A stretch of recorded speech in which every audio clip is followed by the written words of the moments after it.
বাঙালিদের যে থিয়েটার শুরু বা অন্যান্য যে বিষয়গুলো সেগুলোই পালা থেকে এসেছে। থিয়েটার যে আসলেও বাংলাদেশের একটা কালচারকে তুলে ধরে, এটা আমরা এইখান থেকে দিতে চাচ্ছি মানুষকে মেসেজ। আমাদের প্ল্যাটফর্মে সবচেয়ে বেশি ইনভেস্টমেন্ট হয়, আমরাই ব্যর্থ হয়ে যাচ্ছি যে মানুষকে বোঝাতে বা জানাতে। এখানে অভিনয় করছে, দর্শক আমাকে দেখছে, এটা একটা অন্যরকম কানেকশন তৈরি হয়। আমরা এখানে মানুষ হতে শিখি। নাটকের যে ছোট্ট মেসেজটা, এটা কিন্তু আমি এই নাটক থেকেই শিখছি।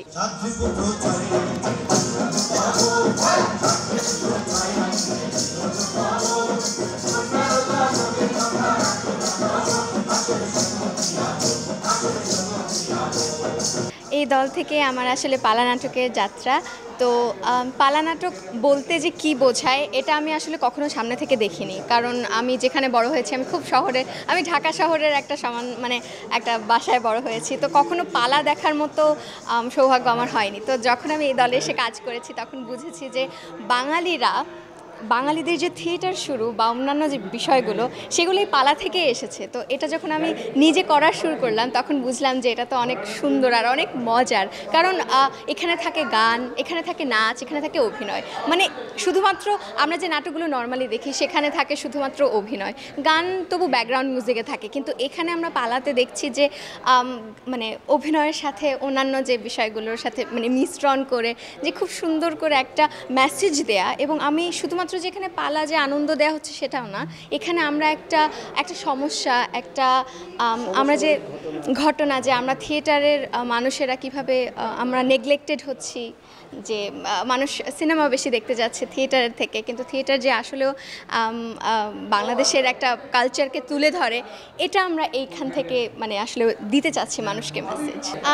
গল্পটা তো খুবই সাধারণ একটা গল্প। আমরা ওই যে সাত ভাই চম্পা যে নাটকটা, সিনেমাটা দেখেছি বা গল্পটা শুনেছি, সেই গল্পটাকে নিয়েই সেটাকে একটা পর্যায়ে এনে তারপরে সেখান থেকে একটা ছোট্ট মেসেজ তৈরি করে দেওয়া মানুষকে, যে সেটা সেটা এখান থেকে আর কি বলা হচ্ছে যে মানুষ যে থিয়েটারের যে মানুষের জন্য যে বাজেটটা, সেটা কত কম থাকে, মানুষ ইনভেস্ট বেশি করে সিনেমা বা অন্যান্য প্ল্যাটফর্মে, কিন্তু আমাদের প্ল্যাটফর্মে সবচেয়ে বেশি ইনভেস্টমেন্ট হয়। তো সেটাই আর কি আমরা তুলে ধরছি এখানে। আমার যেটা মনে হয়, আমি নিজেও যখন দেখেছি যে মানুষ আসলে খুব একটা জানে না আমাদের থিয়েটারের এত সৌন্দর্য, বা এটা আসলে মানুষ জানে না। এটা আসলে আমরাই ব্যর্থ হয়ে যাচ্ছি যে মানুষকে বোঝাতে বা জানাতে যে সিনেমা যেমন সিনেমা তো অবশ্যই সুন্দর কিন্তু থিয়েটারের মধ্যে একটা আলাদা সৌন্দর্য আছে। লাইভ দেখার মধ্যে একটা কি, আমি অভিনেতা অভিনয় করছি, বা আমি অভিনয় শিল্পী বা নাট্যকর্মী অভিনয় করছি,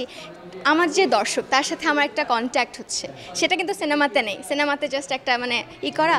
আর এখানে এমন না যে আমরা লাইভে করছি, এখানে অভিনয় করছে, দর্শক আমাকে দেখছে, এটা একটা অন্যরকম কানেকশন তৈরি হয়। হ্যাঁ, তো এই জিনিসটা যারা এখন পর্যন্ত মজাটা পায়নি, তারা আসলে এটা আর কি বুঝছে না। এজন্য আর কি আমাদের থিয়েটারে যথেষ্ট পরিমাণে কম দর্শক পাওয়া যায় আর কি। যারা আছে দর্শক, তারা সবসময় আর কি এটার সাথে থাকে।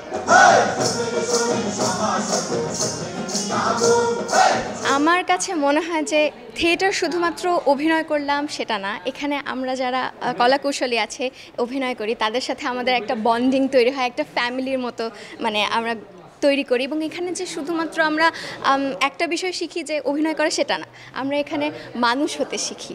আমরা একটা অভিনয় যে করি, সেখানে দেখা যায় যে এই যে নাটকের যে ছোট্ট মেসেজটা, এটা কিন্তু আমি এই নাটক থেকেই শিখছি। তো আমি আমার জীবনে একটা পর্যায়ে যেতে হলে সেখানে একটা ভালো মানুষ হতে হবে। কারণ আমি ক্যারিয়ারে অনেক কিছু করলাম, কিন্তু ভালো মানুষ হতে পারলাম না। তো এটা তো আসলে হয় না। তো এই জন্য আর কি আমি মনে করি যে ক্যারিয়ার বিল্ড করার পাশাপাশি নিজেকে একটা ভালো মানুষ হিসেবে গড়ে তোলার জন্য থিয়েটার অনেক বড় একটা ভূমিকা রাখতে পারে।